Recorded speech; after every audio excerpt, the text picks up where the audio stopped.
El problema de los escritos de Elena de White no son los escritos de Elena de White, son sus lectores. Elena ha tomado ideas de otros escritores, de otros autores, para escribir algunos de sus libros. Esto no cuenta como un plagio. Hermano, usted no puede comer carne. Y el que come carne se va a perder. Y el que come carne no va a recibir el Espíritu Santo. Es gente que no tiene idea de lo que está hablando, que la está usando mal y entonces está espantando a mucha gente que pudieran ser bendecidos por los escritos de Elena de White. Espérate, ¿cómo es posible que un profeta, cuando oiga la verdad del sábado, lo cuestione? Y José Bates nos dijo, espérese, usted es una falsa profeta por eso. Una persona, para ser un buen adventista y entender bien a su iglesia, sí debe leer a Elena de White. ¿Significa que para yo salvarme tengo que leer a Elena de White? No.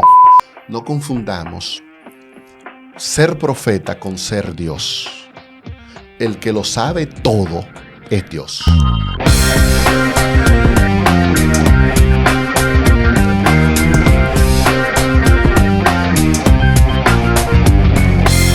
Bienvenidos a un nuevo episodio de Ponme Claro Podcast. El contenido cristiano que estabas esperando. Y hoy, Richard, tenemos un invitado súper especial. Hoy vamos a hablar un tema, Richard, que está potente, está picante el tema. De verdad que sí, muy interesante. Con nosotros está el pastor Vladimir Polanco. Bienvenido. Gracias a Ponme Claro Podcast. Gracias, Michael. Gracias, Richard. Un placer estar con ustedes y, por supuesto, con la audiencia del programa. Hoy vamos a hablar de un tema, Richard, que muchas personas tienen dudas, un tema que genera controversia, sobre todo las personas que no comparten nuestra misma fe y se hacen preguntas y nos hacen preguntas sobre este tema. Y vamos a tratar a la luz de la Biblia, a la luz también de los escritos, de responder estas preguntas, Richard. Y el tema es sobre Elena White, una señora muy conocida en la iglesia adventista y también en la iglesia, en los hermanos que no son adventistas. Vamos a hablar cuál es la posición de la iglesia respecto a Elena White y cómo la considera la iglesia. Así que vamos a hablar de todo eso. Claro. Ahora mismo, comenzando, pastor, vamos a responder la primera pregunta. ¿Quién es Elena White? ¿Quién fue Elena White? ¿Y cómo es considerada por la iglesia adventista? Bien. Elena White fue una cristiana de gran parte del siglo XIX, principios del siglo XX, que formó parte del movimiento milerita, ese gran reavivamiento religioso que empujó y motivó a la creencia en la segunda venida de Cristo, ese famoso 22 de octubre de 1844. Viene de una tradición cristiana metodista, participó del chasco. Tras el chasco, en diciembre de 1844, entonces ella tiene una visión donde el Señor le mostró lo que estaba sucediendo con el movimiento milerita. Luego, junto con Jaime White y José Bates, entonces,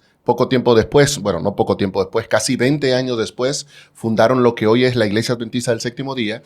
Y dentro de la Iglesia Adventista del Séptimo Día, creemos, según nuestra creencia fundamental número 18, que en Elena de White se manifestó el don de profecía bíblico. Ok, interesante. De verdad, una explicación ahí súper amplia sobre Elena White. Y continuando con respecto al tema de nuestras creencias, en la creencia del don de profecía se determina, muchos cristianos han entendido que Elena es una autoridad en la iglesia y de hecho es lo que se cree. Sin embargo, quisiera hacer una pregunta, pastor. ¿Quién es realmente la autoridad en la iglesia adventista? ¿La Biblia o el espíritu de profecía? Bien, depende a qué limitemos el ámbito de autoridad. Si la autoridad tiene que ver con creencias y reglas de fe, la misma Elena de White dice que la Biblia y solo la Biblia es nuestra única regla de fe y conducta. Amén. Y así lo adhiere la Iglesia Adventista en su creencia fundamental número 1, donde establece claramente que todas nuestras creencias están fundamentadas en la palabra de Dios. En ese sentido, la Iglesia Adventista se adhiere a ese gran principio empujado por la Reforma del siglo XVI, la Biblia y solo la Biblia. Así que, como autoridad para definir nuestras creencias y definir la fe adventista, solamente nos basamos en la palabra del Señor.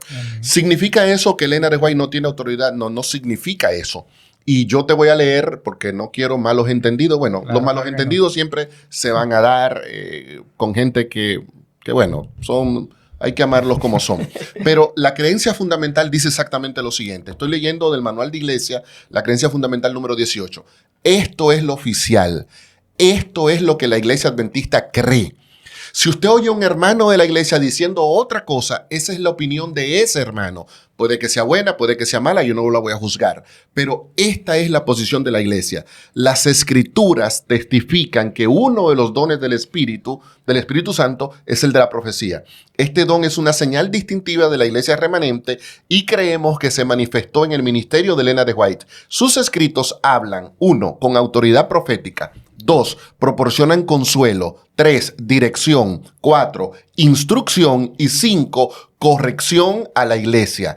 Estos escritos establecen con claridad que la Biblia es la norma sobre la cual debe ser probada toda enseñanza, doctrina y experiencia. Así que cuando un adventista quiere saber cuál es el rango de autoridad de Elena de White, bueno, ella no tiene autoridad en términos de doctrinales, no define doctrina, pero sus escritos tienen autoridad profética, sus escritos proporcionan consuelo a la iglesia, sus escritos dan dirección y constituyen una instrucción y fuente de corrección para la iglesia. Así que, aunque nos fundamentamos en la Biblia y solo la Biblia, los escritos de Elena de White desempeñan un papel importante para que la iglesia adventista tenga conciencia incluso de quién es ella, porque como establece la creencia fundamental, el don de profecía en Elena de White viene siendo una señal de lo que es la iglesia remanente para el tiempo del fin. Entonces, en ese sentido,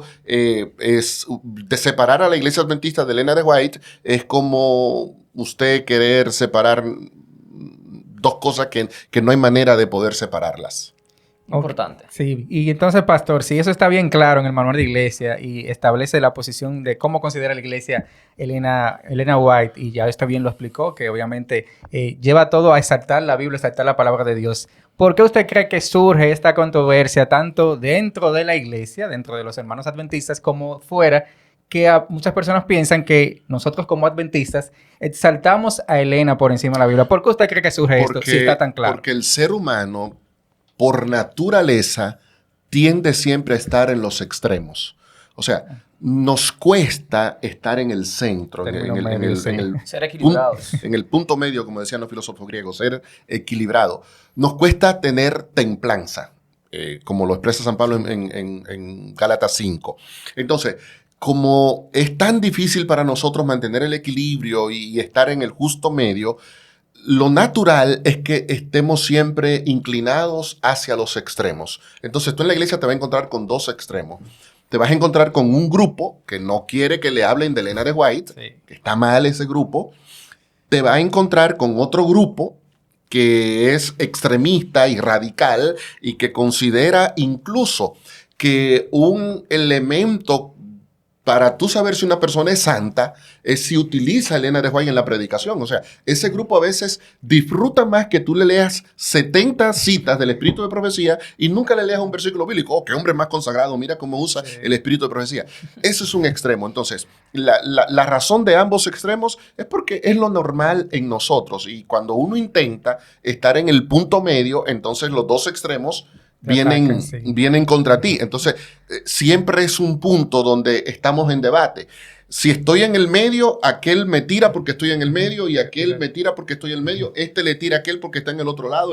Este que está en el otro lado le tira al otro. Y entonces, Elena de White, en lugar de convertirse en un don que da instrucción, consuelo, dirección, corrección a la iglesia, se ha convertido en un punto de división entre nosotros.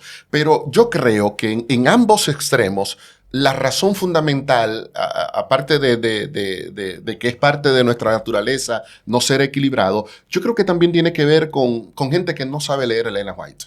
Y aquí voy a inclinar el dado un poquito más a lo que dicen leerla.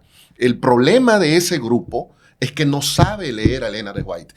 Si supiera leerla y la leyera, nunca utilizaría un púlpito para basar un mensaje fundamentado en en los escritos de Elena de White y no en la Biblia. Porque cuando usted lee a Elena de White, y yo quiero compartir con ustedes una declaración de que ella misma da, cuando usted la lee, se puede encontrar con una declaración como esta: Testimonio para la Iglesia, tomo 5, páginas 624. Ella dice: los testimonios no son dados para proporcionar nueva luz. Fíjate que ese grupo de extremistas dice, en el espíritu de profecía tenemos una nueva luz. Dice tal cosa. Hermano, Elena de White dice que ella no vino a traerle una nueva luz a usted. De manera que cuando usted quiere atribuirle a Elena de White que ella vino a traer una nueva luz, usted está mintiendo a lo que ella escribió. Porque ella fue muy clara. Los testimonios no son dados para proporcionar una nueva luz, sino para impresionar vívidamente en el corazón las verdades de la inspiración ya reveladas. El deber del hombre hacia Dios y a sus semejantes ha sido especificado distintamente en la palabra de Dios. Más claro de ahí. Más claro de ahí. O sea, usted quiere saber qué es lo que Dios tiene que decirte. Dice Elena de White, eso está claro en la palabra de Dios. Ahora, ¿qué pasa? Que como usted no lee la palabra de Dios, usted solamente lee a Elena de White, entonces usted le da a Elena de White el lugar de la palabra de Dios, pero Elena de White dice, no, espérate. Yo vine como testimonio profético a decirte a ti, vete a leer la palabra de Dios. Esa fue la gran instrucción que ella dejó. Entonces, entrever. pastor, en un caso hipotético, ¿podríamos determinar que la iglesia adventista puede existir sin los escritos de Elena? Es una pregunta un poco compleja y capciosa también. Que son no porque venga, Sí, no porque sea capciosa de parte tuya, sino porque cualquier cosa que tú digas puede ser malinterpretada. Yo creo que la iglesia, vamos a quitarle el apellido de adventista, la iglesia, por supuesto, no depende de Elena de White. Porque cuando la iglesia fue establecida, Mateo 16, Jesús claramente dijo, sobre estas rocas, refiriéndose a él, edificaré mi iglesia. Y el apóstol San Pablo y Pedro y los demás apóstoles, cuando iban trabajando en la iglesia, no tenían una revelación de los escritos de Elena de White, de manera que la iglesia no depende de los escritos de Elena de White. Ahora bien, una de las características de la iglesia remanente, cuando hablamos de iglesia remanente, nos estamos refiriendo a la iglesia que va a estar en la última etapa de la historia humana, es que esa iglesia debía tener la manifestación del don de profecía. ¿Por qué? Bueno, porque cada vez que Dios inicia una nueva etapa dentro de su pueblo, esa nueva etapa comienza con el llamamiento de un profeta. Por ejemplo, Génesis 12, el llamado a Abraham.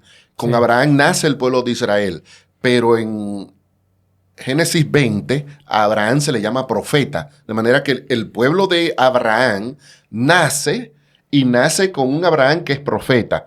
El siguiente ciclo del pueblo de Dios en la Biblia es el Éxodo. Pero ¿cómo comienza el Éxodo? Éxodo 3 comienza con Dios llamando a Moisés. Y luego Deuteronomio va a decir que nunca ha habido un profeta tan grande como Moisés en la historia. O sea, comienza el Éxodo, una nueva etapa para el pueblo de Dios, pero esa nueva etapa tiene que comenzar con un profeta. La siguiente etapa la encontramos en el exilio. El pueblo se tiene que ir al exilio, pero encontramos a Jeremías profetizando el exilio y a Ezequiel y a Daniel trabajando con los exiliados. O sea, hay revelación profética en el exilio. Termina el exilio, viene el pueblo de regreso y Nehemías y Esdras hablan de los profetas de Dios que lo ayudaron a ellos a llevar a cabo ese nuevo ministerio para el pueblo de Dios, Zacarías, entre otros. Termina el exilio y va a comenzar la iglesia, va a comenzar el ministerio del Mesías, y ese ministerio comienza con Juan el Bautista, que Jesús lo llamó como el más grande de los profetas. Continúa con Jesús, que es el que viene a ser el nuevo Moisés y que a él se le aplica la declaración de Deuteronomio cuando dice profeta como Moisés levantaré. Ese profeta como Moisés era Cristo, y el libro de los Hechos va a dar testimonio de eso. Y termina ese ciclo, el ciclo de Cristo, y comienza el ciclo apostólico. Y en el ciclo apostólico tú tienes a Esteban, que tiene una revelación profética. Tú tienes en Hechos 13 que Pablo habla de los profetas que estaban allí ministrando a la iglesia. En Efesios 4 Pablo va a hablar, y en 1 Corintios 14 de los profetas que estaban allí ayudando a la iglesia en los inicios, en el tiempo apostólico. Pero la siguiente gran etapa del pueblo de Dios es precisamente la iglesia remanente. Si tú sigues la misma secuencia, la iglesia remanente tiene que contar con la manifestación del don profético, y eso es lo que hace, por ejemplo, Hechos 2, cuando... ayúdame. No es Hechos, es Joel. Joel 2, 28 en adelante, que los jóvenes en los postreros días, nuestros jóvenes verán visiones. Es una profecía de Joel para el tiempo del fin. Tuvo un primer cumplimiento en el tiempo de Pentecostés, sí, pero los postreros días van más allá del periodo de Pentecostés. Apocalipsis 12, 17 y Apocalipsis 19, 10 hablan también de que la iglesia remanente tiene que contar con el testimonio de Jesús, y que el testimonio de Jesús no es otra cosa que la revelación del don profético. Por lo tanto, la iglesia remanente necesitaba una orientación profética. La pregunta es, ¿para qué se necesitaba esa revelación profética? O sea, ¿para qué Dios tuvo que, al nacer la iglesia remanente, colocarle a Elena de White? Entonces, en ese sentido, Iglesia Adventista y Elena de White van de la mano, de hecho, y es una de las fundadoras de la iglesia. Eso no quiere decir que la doctrina del adventismo están fundamentadas en Elena de White, no, pero van de la mano. No existe adventismo sin Elena de White. No porque el adventismo dependa de Elena de White, sino porque Elena de White es una de las fundadoras del adventismo y es una de las personas que más influyó en el desarrollo del adventismo, tanto en misiones como en el establecimiento de colegios y universidades, hospitales, casas publicadoras. Entonces, básicamente también es un sistema repetitivo de los profetas. Sí, aparte de que tenía que venir el ciclo del remanente, también contar con una profetisa, pero lo que vemos en el adventismo es precisamente una iglesia que pone en práctica las orientaciones que Dios le está dando a través de Elena de White, y entonces tú sacar a Elena de White del adventismo, entonces tendría que sacar su estructura organizacional, donde ella jugó un papel muy importante en 1901. Tú tendrías que sacar sus casas publicadoras, porque ella en la visión de 1848 vio el trabajo que tenía que realizar la casa publicadora. Tendría que quitar nuestros hospitales, y tú que eres médico, sí, nuestro régimen, porque ella recibió una revelación directa en diciembre de 1863 sobre el régimen pro salud. De manera que el adventismo está muy vinculado a Elena de White. De hecho, es una de nuestras creencias fundamentales donde ella aparece. Decir que yo soy adventista y al mismo tiempo decir que yo no creo en Elena de White es contraproducente. O sea, no tiene lógica, no tiene sentido, porque Elena de White forma parte integral de la Iglesia Adventista del Séptimo Día. Interesante. Y en ese mismo sentido, pastor, ya que hablo de que cada vez que se iniciaba un ciclo en la historia de la iglesia se necesitaba ese don profético, pero quizás muchas personas se pregunten, ¿fue la única profeta que pudo surgir en su tiempo contemporáneo, o ya no puede surgir ese don en otra persona? Ok. Esa es una pregunta sumamente interesante. Curiosamente, después de Juan, cuando se cierra el libro de Apocalipsis, no vamos a encontrar ni en los padres apostólicos. Hay un libro, El Pastor de Hermas, que tiene algunas visiones apocalípticas, pero Hermas se presenta como un pastor, no se presenta como un profeta. Pero tú no vas a encontrar a gente que reclama haber tenido el don profético, porque muchos de esos padres adoptaron una teoría cesacionista de los dones, los reformadores también, de que con la muerte de Juan se extinguió el espíritu de profecía. Después de que la Iglesia Católica asume el liderazgo de la cristiandad conocida, la conversión de Constantino, los decretos dados por Justiniano en el 538, etcétera, etcétera, etcétera, etcétera, en la Iglesia Católica, la autoridad del profeta en el Antiguo Testamento fue sustituida por la autoridad del Papa. De manera que, mientras que en el Antiguo Testamento, en los tiempos apostólicos, alguna desaveniencia o algún punto de confusión se resolvía pidiéndole al Señor la instrucción a través del profeta, en el cristianismo, cualquier problema que hubiera se resolvía con la palabra del Papa. Entonces, no había la necesidad de un profeta, porque la palabra del Papa era lo que articulaba todo. Nace la Reforma Protestante en el siglo XVI y los reformadores dicen, nosotros solo creemos en la Biblia, no creemos en profecía. Por lo tanto, tú no vas a encontrar ni a Calvino, ni a Lutero, ni a Melanchthon, ni a ninguno de esos reformadores magisteriales reivindicando la naturaleza del don de profecía. Curiosamente, en el único momento después del periodo apostólico donde el don de profecía comienza a generar efervescencias dentro de la comunidad cristiana es en la zona donde vive Elena de White, Nueva Inglaterra, del este de Estados Unidos, en el tiempo en el que debía aparecer la iglesia remanente y por lo tanto tenía que aparecer la iglesia verdadera. Entonces, tú tienes que ahí, contemporáneo a Elena de White, tú tienes a un José Smith, profeta para los mormones. Tú tienes una Ann Lee, profeta también para cierto sector del cristianismo. Pero la Universidad de Oxford publicó una biografía sobre Elena de White y en uno de los capítulos donde se analiza la experiencia, la fenología, la experiencia profética a mediados del siglo XIX, dice que en el área de Nueva Inglaterra había más de 200 personas que habían reclamado el don de profecía. Okay. Y eso es lo que lleva a que los milleritas, los que están enfrascados en el mensaje del 22 de octubre de 1844, en la convención de Albany, toman un voto y dicen, aquí nosotros no creemos ni en sueños, ni en visiones, ni en profecía. Entonces, yo veo aquí al diablo. El diablo sabe que tiene que venir la revelación del don de profecía porque la iglesia remanente va a surgir después de 1798. Entonces, el diablo levanta una confusión. Falsos profetas, gente que dice, yo tuve sueños, yo tuve visiones, a mí el Señor me habló, y lleva a los mismos mileritas a decir, nosotros no creemos aquí en nadie que venga a hablar de profecía.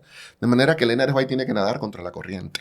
Y de paso, totalmente, antes de Elena de White, Dios llamó a Hassan Foss, Dios llamó a William Foy. Hassan Foss no quiso aceptar el llamado. William Foy, algunos dicen que también lo rechazó, pero yo creo que no lo rechazó porque William Foy escribió sus visiones. De paso, luego Elena de White va a decir, cuando ella escribe primeros escritos, que muchas de las visiones que ella recibió eran muy parecidas a los que William Foy había escrito en su libro donde narra las experiencias cristianas que él había tenido a través de sus visiones. Así que habían otras personas que reclamaban el don de profecía, pero fuera de los dones espurios, la iglesia adventista se lanza en contra de la corriente y dice, aunque la mayoría de los cristianos proclaman que los dones cesaron, aunque nuestros mismos pioneros, ancestros, dijeron, aquí no creemos en nadie que venga a hablar de profecía, surge Elena de White en un contexto sumamente desafiante. Primero, por lo que acabo de explicarle, no se cree que la gente pueda tener el don de profecía. Segundo, es una mujer a mediados del siglo XIX en una sociedad dominada completamente por hombres. Completamente por hombres. Varios factores. Entonces, tener que lidiar con que los hombres me escuchen y que los hombres presten atención, había obligatoriamente que tener un llamado del Señor para exponerse y arriesgarse a esa realidad, porque tú no ibas a encontrar ese fenómeno. No había mujeres pastoras, el gran argumento de los que se oponen a la ordenación es que no había mujeres pastoras, no había mujeres profetas tampoco. Y Elena de White rompe ese patrón y es la voz que Dios utiliza para organizar un movimiento que luego se convertiría en la iglesia remanente. Entonces, pastor, Amén. hablando acerca de los escritos de Elena, en la que usted menciona que ella, algunas de las cosas que había escrito eran parecidas, se dice que Elena ha tomado ideas de otros escritores, de otros autores, para escribir algunos de sus libros. ¿Esto no cuenta como un plagio para una persona como Elena siendo profetisa? Ya. Bueno, las leyes de plagio no existían en el siglo XIX. Las leyes de plagio comenzaron a funcionar en Estados Unidos a principios del siglo XX y eso provocó un cambio que voy a explicar en un ratito, en los escritos de Elena de White. Pero, ¿qué es lo que hay detrás del ataque a Elena cuando dicen, bueno, Elena usó a otros autores?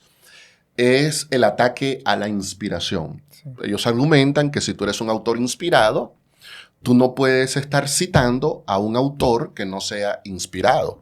Bueno, okay. el problema que uno tiene con ese tipo de argumentos es que, por ejemplo, la Biblia que según segunda de Timoteo 3:16 es un libro inspirado, la Biblia cita libros que no son inspirados. Por ejemplo, tú tienes Josué 10:13, cuando se registra el caso de el sol se detuvo en la luna, el sol se detuvo y la luna se paró hasta que la gente se hubo vengado de sus enemigos, el autor escribe, ¿no está esto escrito en el libro de Jacer? O sea, ¿Quién es Jacer? Bien, el punto. No es un autor bíblico. Hay un libro en la Biblia, ¿tú que eres teólogo, que se llama Jacer? No. No, ni siquiera tenemos conocimiento de quién es esta persona, ni de quién es ese libro. No tenemos copia de ese libro. Pero el autor de Josué dice, yo no le estoy diciendo nada que ustedes no sepan, porque no está escrito en el libro de Jacer.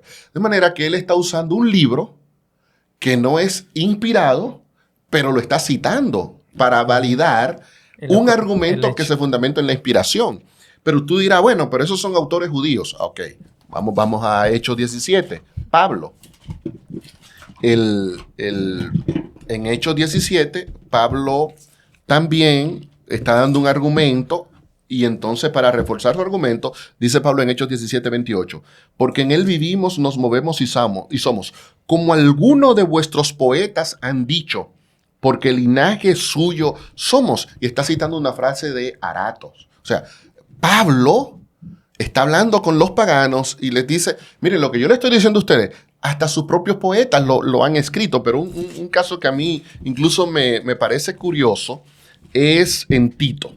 En Tito capítulo 1, versículo 12, dice Pablo, uno de ellos, su propio profeta, está hablando de Epímenes, un autor del siglo VI, dijo, los cretenses siempre mentirosos, malas bestias, glotones, ociosos, este testimonio es verdadero. O sea, Pablo está diciendo, lo que Epímenes dijo es un testimonio verdadero. O sea, Pablo está usando un autor pagano para decir algo que es verdad. ¿Por qué tiene que asustarme a mí eso? No tiene que asustarme. Te voy a explicar por qué. Y el problema de la gente que tiene mentalidad sectaria, por eso los evangélicos por mucho tiempo consideraron a los adventistas como una secta, porque cuando uno tiene una mentalidad sectaria, uno se considera el elegido y yo soy el único que tiene la verdad. Miren, la verdad no es patrimonio de nadie. La verdad es una persona que se llama Jesucristo, Juan 14. Yo soy el camino, la verdad y la vida. Juan 1 dice que cuando Jesús vino a la tierra, Él era la luz verdadera. Y la luz verdadera alumbra, ¿a cuántos? ¿Recuerdan? A todos los hombres. Por eso Pablo va a decir en Romanos capítulo 1, versículo 20, que las cosas invisibles de Dios, su eterno poder y deidad, se hacen claramente visibles, de modo que la gente tiene acceso al conocimiento de Dios aún sin haber conocido la palabra, porque la verdad de Dios alumbra a todos. Amén. Y Elena de White, cuando escribe en El deseado de toda la gente, en el capítulo La luz del mundo, ella dice, hasta donde su enseñanza sean correctas, los grandes maestros del mundo lo que han hecho es revelar la luz que viene del sol de justicia. Entonces, uno no tiene que de inmediato decir, ¿quién dijo eso? Sócrates. Ah, si lo dijo Sócrates, del diablo. Si Sócrates dijo algo que es verdad, esa verdad no vino de Sócrates, esa verdad vino de Dios. Amén. Porque como dice la sierva de Dios, esos maestros lo que hacen es compartir la verdad de Dios. Entonces, la verdad de Dios no es patrimonio de una persona ni de una iglesia. La luz de Dios, el conocimiento de Dios, Dios lo da a todos los hombres. Y ese conocimiento, entonces, de una u otra manera, Dios puede usarlo cuando quiera. Aquí tenemos el caso de Epímenes. En el siglo VI había dicho eso. Los cretenses, malas bestias, glotones, ociosos. Y Pablo viene y dice, 500 años después, eso es cierto. Entonces, Pablo está validando ese testimonio, porque lo que él dijo era verdad. Pero lo que Epímenes dijo, que era verdad, no viene de Epímenes, viene de Dios. Con Elena de White pasa lo mismo. De hecho, Lucas 1 dice que él investigó diligentemente. Entonces, en Elena de White vamos a encontrar que ella sí usa a otros autores. No, hermano, lo dice la introducción al conflicto de los siglos. Ella misma lo dice, que consultó a otros. Por eso la edición de 1911, y viene con la otra parte de tu pregunta, de si hay plagio. No, plagio es usar un material de otro y no darle crédito. Eso es plagio. Entonces, Como en 1888, cuando surge la edición del Conflicto de los Siglos, que la amplia, porque la pequeña nace en el 58, pero ya una versión más amplia en el 84, luego una revisión en el 88. Como no existían leyes de derechos de autor, en la edición de 1888 tú no vas a encontrar que Elena de White cita autores. Para nada. Para nada. Pero en la edición de 1911, sí, están las citas de más de 400 fuentes que Elena de White usó.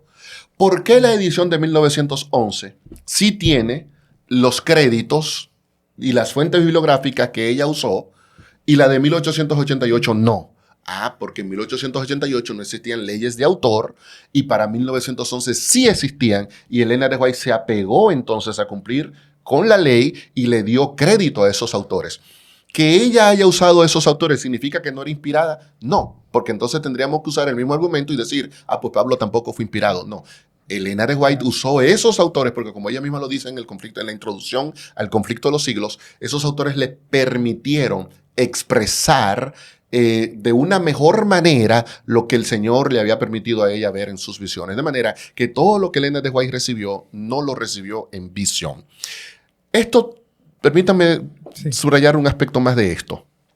Nosotros confundimos inspiración con revelación. Y son dos fenómenos distintos. Explíquenos. Son dos fenómenos ¿Cuál es la distintos. diferencia? Muy bien. Éxodo 20. Y estas fueron las palabras de Moisés, de Dios a Moisés. Dios le está dictando. La revelación ahí viene por un dictado. Literal ahí. Luego, el Espíritu inspira a Moisés a escribir lo que Dios le reveló. Y esa revelación vino Dios diciéndole, escribe los 10 mandamientos. Pero tú tienes, por ejemplo, Daniel 7. Estaba yo en visiones de la noche y vi un gran viento sobre la gran mar y 4 bestias. Daniel está recibiendo un sueño. Sí. Un sueño. Dios le está dando una revelación a través del sueño. La inspiración entra cuando le toca poner por escrito lo que el Señor le reveló. Okay. Pero tú tienes Daniel 8, donde no es un dictado, no es un sueño, es una visión. El profeta está junto al río y tiene una visión. Ese es otro método de revelación. Por eso Dios le había dicho a los profetas, cuando haya profeta entre ustedes, yo les hablaré por medio de sueños y visiones. Pero tú tienes el modelo lucano. Lucas dice, después de haber investigado diligentemente, oh excelentísimo Teófilo, me ha parecido también a mí poner por orden las cosas que entre nosotros han sido ciertísimas. Y Lucas dice, yo le pregunté a los que fueron testigos oculares. Entonces, Lucas menciona testigos oculares y menciona a otros que escribieron. Entonces, Lucas dice, yo consulté al testigo, leí lo que otros escribieron, no recibió una visión, no recibió un sueño, no recibió un dictado, pero Dios se les reveló por medio de lo que otros dijeron y de lo que otros escribieron. Y entonces Lucas es inspirado a escribir, pero la revelación no le vino ni por sueño, ni por Urim, ni por Tumim. Entonces, con Elena de White pasa también lo mismo. Ella, el conflicto de los siglos tiene secciones donde para ella escribirla tuvo que investigar. Y ella cuenta de cómo su experiencia en Europa usando la biblioteca de J.N. Andrews, que todavía existe la bibliotequita del pastor Andrews en nuestro colegio ¿cómo se llama? Colegio Adventista de Francia, se me olvida ahora la ciudad donde está. Pero bueno, en la Universidad Adventista de Francia, ahí tienen todos los libros que formaban parte de la biblioteca de J.N. Andrews y que Elena de White consultó para escribir esa edición del Conflicto de los Siglos cuando ella, durante el periodo que ella estuvo en Europa. Excelente. Pastor, y si ya todo eso está bien claro, usted lo ha explicado de manera magistral, todo esto que tiene que ver en cuanto a Elena, ¿por qué entonces seguimos incurriendo en esas prácticas a veces de utilizar los escritos de Elena de la manera no adecuada? ¿Cómo podemos evitarlo nosotros, que queremos utilizarlo de la manera adecuada y en su justa medida? ¿Cómo pudiéramos evitar hacer mal uso quizás de manera autoritaria o legalista de sus escritos? Bien, vuelvo y repito lo que te dije al principio. El problema de los escritos de Elena de White no son los escritos de Elena de White, son sus lectores. Yo te pregunto, ¿para qué tú lees la Biblia? Te pregunto yo a ti ahora. Bueno, para recibir la palabra de Dios. Muy bien. ¿Y tú para qué lees la Biblia? Bueno, para Conocer más a Dios. Conocer más a Dios. Tú lees la Biblia para tener una experiencia espiritual. Tú lees la Biblia para enriquecer tu vida. Tú lees la Biblia, como dice Pablo, ¿verdad? Para que el hombre de Dios sea enteramente preparado para toda buena obra, para que sea útil, para que... O sea, tú no vienes a la Biblia diciendo, yo quiero a Michael, pero es que quiero darle por la cabeza. Déjame ver qué salmo le va a reventar la cabeza a Michael. Ay. No. Tú no lees la Biblia así, ¿verdad que no? Claro que no. Pero sí leemos a Elena White así. Interesante. De verdad. Sí leemos a Elena White así. O sea, Déjame buscar ahí qué cosita ahí para me toca predicar darle... hoy en Piantini. Déjame ver, ¿qué dijo la sierva que yo pueda usar esta cita? Para darle a los hermanos. Para darle a los hermanos. Y entonces estamos desnaturalizando la función del escrito profético, porque el escrito profético, vuelvo a pegarme a la declaración doctrinal, es para que yo entienda la autoridad profética revelada en ella, para encontrar consuelo en ella, dirección en ella, instrucción y corrección. Pero nosotros queremos buscar todo eso, pero para corregir al otro. Yo no debo leer a Elena de White para corregir al otro. Yo debo leer a Elena de White porque la experiencia espiritual de Elena de White, cuando ella la compartió conmigo a través de sus escritos, me va a ser de utilidad a mí. Entonces, yo no puedo leer a Elena de White pensando en ti. Yo tengo que venir a esos escritos y decirle a mi Dios, ok, ¿qué tú tienes que decirme a mí? ¿Cuál es la orientación que tú tienes para mí? El consuelo que tú tienes para mí, la enseñanza que tú tienes para mí. Porque me estoy acercando a un escrito inspirado. Yo no puedo suponer que el escrito inspirado es un blog, que voy a utilizar ese blog solo para lanzarlo sobre la cabeza de la gente. Entonces, lo primero que nosotros tenemos que hacer para evitar esas opiniones extremas sobre Elena de White es no leerla para criticar, ni para atacar, ni para enseñarle a otro. Leerla para ver ¿qué tiene Dios que decirme a mí a través de esos escritos? Cuando yo comience a leer a Elena de White para enriquecer mi experiencia espiritual, entonces mi percepción de la naturaleza de los escritos de ella va a cambiar radicalmente. Entonces yo no voy a estar usando a Elena de White para golpear a otro. Yo voy a estar usando a Elena de White para entender mejor la palabra. Ella dice, yo lo que hago es agarrar la palabra, la verdad de la palabra de Dios, ponerla en un lenguaje más sencillo para que la gente lo entienda. Pero en otras declaraciones que ella hace, ella dice, bueno, tú viniste a leerme a mí. Lo que yo quiero es llevarte a ti a la Biblia. Amén. El que vino a Elena de White y solo se quedó en Elena de White, entonces no le está sabiendo leer. Porque la función de ella es, ok, me leíste, muy bien, ahora vete para la Biblia. Porque eso es lo que yo quiero. Que tú conozcas la Biblia, no que esté todo el tiempo detrás de lo que yo digo y atacando con lo que yo digo.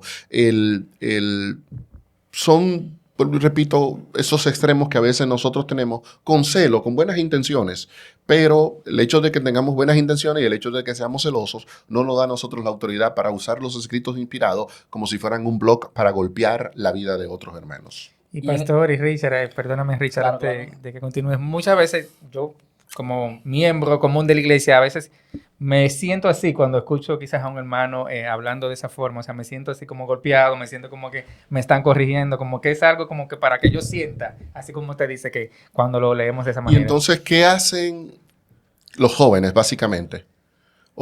¿Esa es Elena White? Yo no la quiero. Yo no la quiero. Tú eres médico. Sí. Tú eres médico y Richard es teólogo.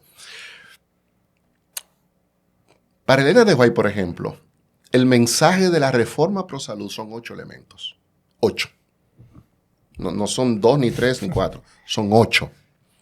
Un hermano, me van a perdonar, un hermano, y tú eres profesional en la materia y refuerza mi argumento con eso. Un hermano que hizo un tercero de bachillerato, se lee la temperancia, agarra 4 declaraciones del libro de la temperancia, donde Elena de White habla del peligro del consumo de la carne, y entonces viene a la iglesia, y hermano, usted no puede comer carne, y el que come carne se va a perder, y el que come carne no va a recibir el Espíritu Santo.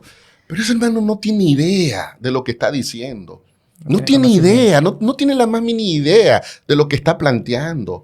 Y reduce el mensaje integral de la reforma pro salud de Elena a un aspecto que es la alimentación, y de ese aspecto que es la alimentación, lo reduce a la carne. Específicamente. Y entonces da un mensaje distorsionado. Entonces, tú eres médico. Sí. Vuelvo a ti. Tú estás oyendo al hermano. Si tú decides juzgar a Elena de White por lo que dijo ese hermano, entonces tú como médico vas a decir, yo esa señora no debo leerla porque lo No que ella tiene está... fundamento. Sí, lo que ese hermano está diciendo que Sí. le atribuye a ella es ilógico. Pero es porque ese hermano no está viendo el cuadro completo. Entiendo. No está viendo que no es solo dejar de comer carne, que el ejercicio es tan importante, que el aire puro, que la confianza en Dios, que el consumo de agua, que hay que beber mucha agua. Hombre, mi mamá, los últimos años de su vida, que tenía problemas con los riñones y tenía problemas con el corazón, no podía beber 8 vasos de agua. Para nada, ¿no? Sí, no, si bebía 8 vasos de agua, aceleraba el proceso de muerte. Sí. Entonces, pero es que Elena de White dijo que hay que consumir que- mucha agua. Sí, hay que consumir mucha agua, pero si tu condición de salud No te lo permite. no te lo permite, Ok. tú tienes que saber cómo adapta la declaración que ella dio. Entonces, es gente que no tiene idea de lo que está hablando, que la está usando mal y entonces está espantando a mucha gente que pudieran ser bendecidos por los escritos de Elena de White. Pero por la manera arbitraria y mal utilizada que vemos en la iglesia, sobre todo gente que tiene cierta capacidad de pensar, dice, no, yo no, ese libro no es bueno para mí. Y entonces le estamos haciendo daño a la persona porque le limitamos que lee Elena de White y al servicio que Elena de White le da a la iglesia y que le da al mundo. Cuando Elena de White fue llamada al ministerio profético, la iglesia adventista no existía. Por lo tanto, el don que Dios le dio a Elena no es un don para la iglesia, es un don para el mundo. Que todo el mundo debe disfrutar y leer esos escritos. Un psicólogo, un psiquiatra adventista que se olvide de lo que oye en la iglesia y diga, déjame ver qué fue lo que Elena de White dijo sobre la salud mental. Hombre, Elena de White estaba adelantada 100 años con respecto a los conceptos que ella tiene de salud mental. Tú te le metes carácter y personalidad.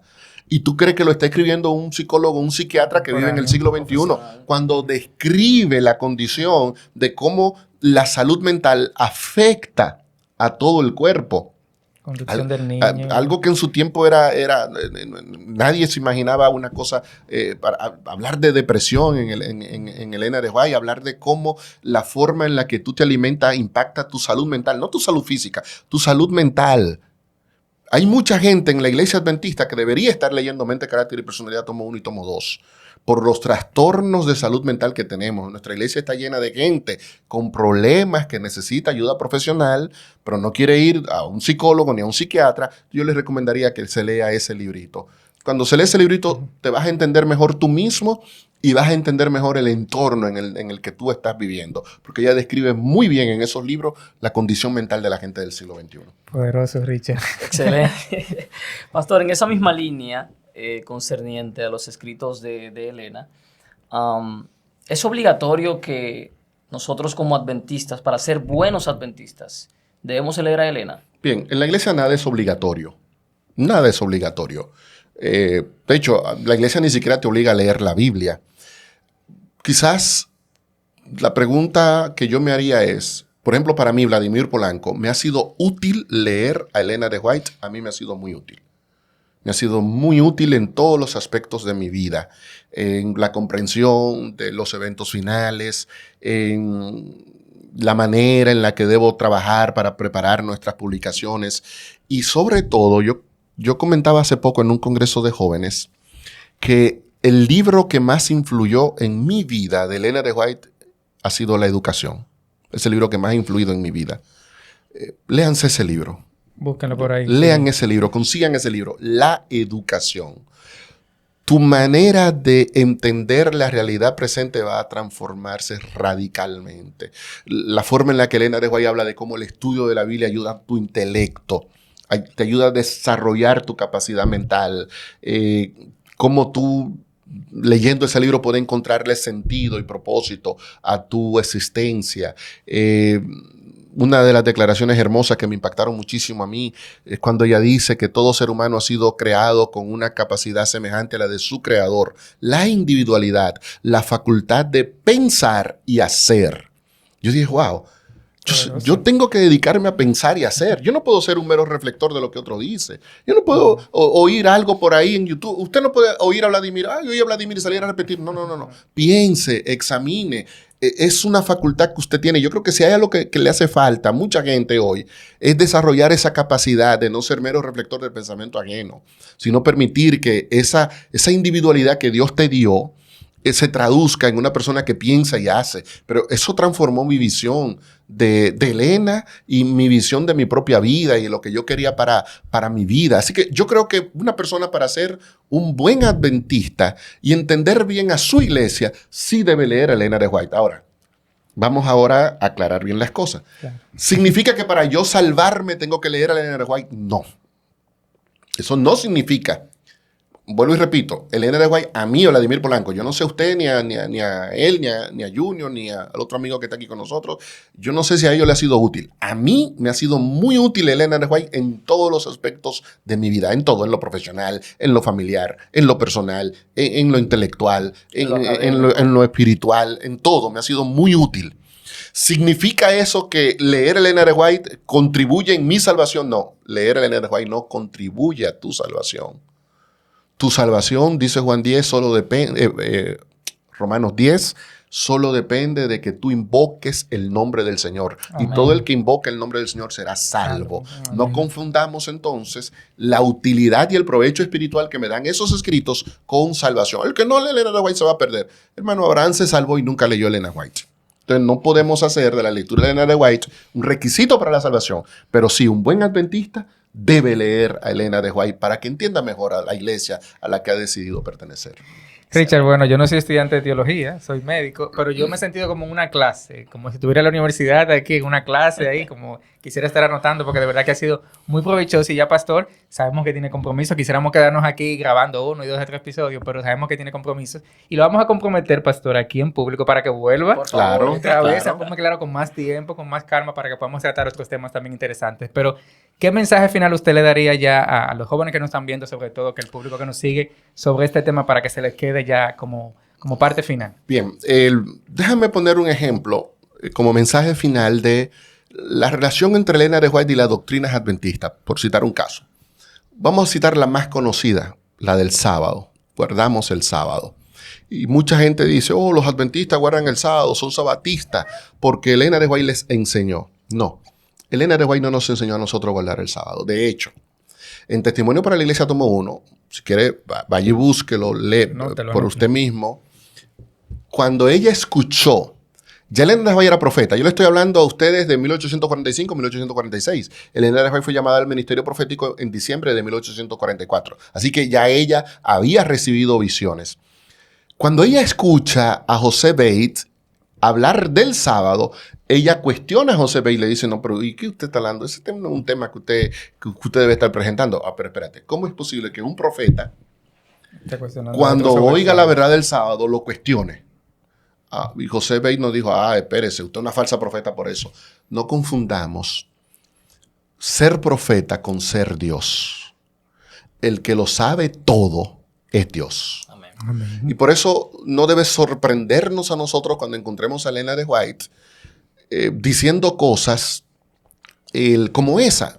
No hable del sábado. O al pastor Haskell, cuando andaba hablando de Levítico 11 y de que no se debe comer cerdo. Elena de White le dijo, usted no puede estar alborotando al pueblo con ese mensaje que usted está trayendo. ¿Qué pasó después? Ella se leyó por completo el folleto que publicó José Bates en 1846 sobre el sábado, lo estudió junto con su esposo y con la Biblia, Elena de White entonces acepta la verdad del sábado. Al principio se opuso, pero luego con la Biblia la entendió.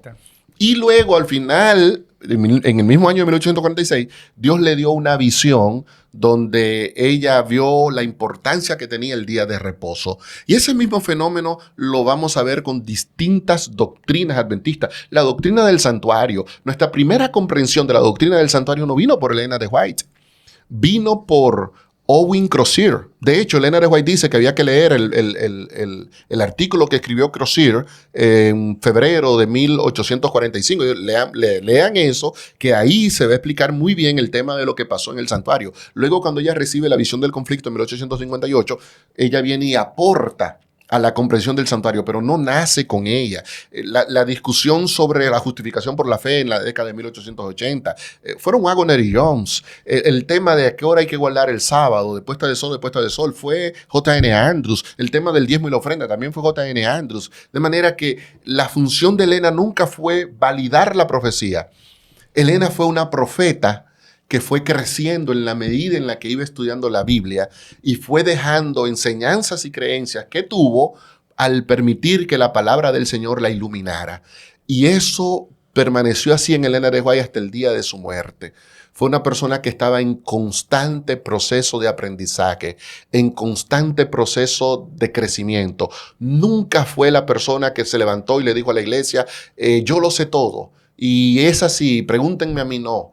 Siempre fue una persona a la que el Espíritu le fue iluminando y le fue enseñando. Y yo creo que eso es una lección que para mí es sumamente valiosa. Yo creo que también para ti pudiera ser útil. No creerte que tú lo sabes todo. Darte la posibilidad de crecer, la posibilidad de cambiar, la posibilidad de ver cosas viejas desde una nueva perspectiva. Tú hoy puedes decir que el sábado no es el día de reposo y no te cierre.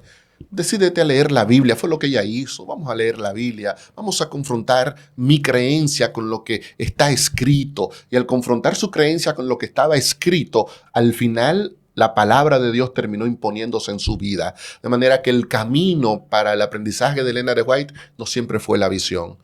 Siempre fue primero la palabra del Señor y luego la visión vendría a ratificar lo que ya la palabra del Señor había establecido. Así que te invito a que puedas crecer y continuar desarrollándote como lo hizo ella. Poderoso, Richard, de verdad que sí. Una conversación profunda, interesante y muy clara. Qué malo es el tiempo que nos obliga a terminar, pastor, pero si usted quiere, ve el video 1, 2 y 3 veces para que ahí lo siga disfrutando. Así que muchísimas gracias, pastor, por aceptar esta invitación en medio de tanto compromiso que sabemos que tiene. Gracias por estar con nosotros y ponernos claro sobre este interesante tema. Bueno, gracias a ustedes por la invitación y que Dios pueda seguir bendiciéndoles, que puedan seguir siendo discípulos creativos. A veces uno está haciendo aquí este programa y no tiene idea de a quién le va a llegar, quién lo va a recibir, a quién va a ser bendecido. Entonces, qué bueno que el Señor ha puesto en su corazón llevar a cabo esta obra porque la necesitamos. Es un tiempo donde todos debemos estar de una u otra manera poniendo nuestros talentos al servicio del Señor y qué bueno que ustedes han dedicado sus talentos, su tiempo, sus habilidades tecnológicas para que más personas conozcan del Señor. Que Dios les bendiga grandemente y que mucha gente se ponga claro. Así será. A través de lo que ustedes digan. Muchísimas gracias, pastor, nuevamente. Y bueno, hasta aquí llegamos, Richard. Un episodio más de Ponme Claro Podcast. El contenido cristiano que estabas esperando.